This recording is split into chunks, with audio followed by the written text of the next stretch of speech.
Hi and welcome back to the Ruby Tuesday. My name is Ruben and today we're talking about a brand new original from Sky called The Radleys. It's based on a book by Matt Haig and it's a vampire story.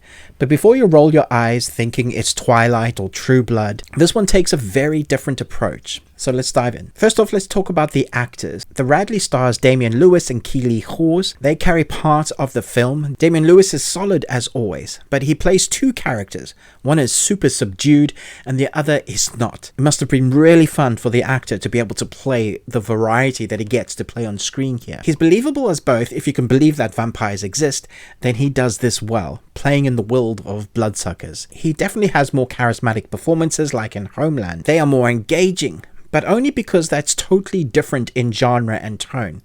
Plus, he has seasons to build on in character in Homeland. Here, he gets the single length of a movie, but he delivers with what he's been given. Keely Hawes, on the other hand, brings a sort of quiet strength to her role as the matriarch, and her performance is understated but effective. The whole cast really lean into the slow burn family drama, and you can see that these are actors who understand the nuance of tension simmering beneath the surface. The director, Iris Lynn, has done a lot of British TV, including Doctor Who, Broadchurch. He's got a whole great host of great titles under his belt. So he's no stranger to crafting suspense and character-driven stories.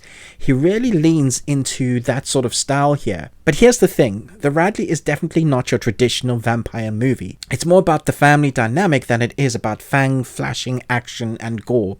So if you're expecting something like 30 Days of Night, then this is going to feel very different. Tonally, it's quite dark and melancholic. The film has this muted color palette that mirrors the emotional repression of the characters. The Radley family is essentially trying to live like normal human beings, suppressing their vampiric urges, and the cinematography reflects that. They live in this almost dreary world. It's more about the internal struggle than the external conflict, and I think this is where the film might lose some viewers. It's a slow burn, and when I say slow, I mean slow. If you're someone who enjoys moody atmospheric films, you might appreciate this, but if you're waiting for a big payoff, well, that's where the film kind of stumbles. Now, I'm all for slow burn films, especially when they really build up to something meaningful. And The Radleys does explore some interesting themes, particularly about family repression and what it means to hide who you really are.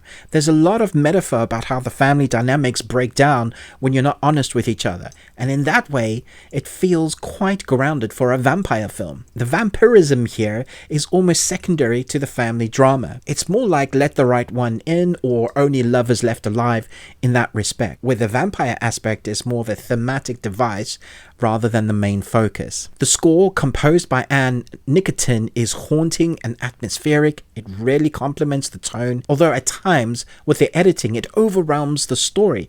It's not the composer's fault at all. I think it's because of the editing. I thought it worked well in creating that feeling of unease that lingers throughout the film, for the most part. Now, in terms of enjoyment, well, it's a bit of a mixed bag for me. I can appreciate what the film was trying to do, but I didn't find it particularly fun to watch. It's more of a contemplative experience, and that's okay, but it's not going to be for everyone. The pacing can feel really sluggish at times, and for all the tension and build-up, I didn't feel like the payoff was strong enough. The climax left me feeling a bit underwhelmed. If you're comparing The Radleys to other vampire films, it's definitely on the more serious, introspective end of the spectrum. It doesn't have the excitement or the action of something like Underworld or Blade, and it doesn't quite have the emotional punch of Let the Right One In. It sits in the middle ground there, where it's trying to be a family drama with vampire undertones, but it doesn't fully commit in either direction. So would I recommend this? Well, if you're a fan of slow burn character-driven films with a touch of supernatural, then yes, I think you'll find something to appreciate here. But if you're looking for something with a bit more bite to it, pun intended, then I think you're going to be a little bit disappointed. So at the end of the day, I'm giving The Radleys 3 Nicolas Cages out of 5. You got one. It's fine, and there's definitely some great acting and themes in there, but for me, the payoff didn't quite work. It's one of those films where I respect what they were going for, but I didn't fully enjoy the experience of the film in its entirety. Let me know in the comments below what you thought about it when you get to watch it. I know it's coming to Sky in a couple of weeks and it's having a limited run at cinemas, so I'd love to know where you watched it, if you do watch it, and what is some of your more favorite introspective vampire films, the unusual beat, because that's definitely this. Thanks for watching. Don't forget to like, subscribe, and hit the bell for more reviews here on the Ruby Tuesday. But most of all, remember, live long on Tuesday.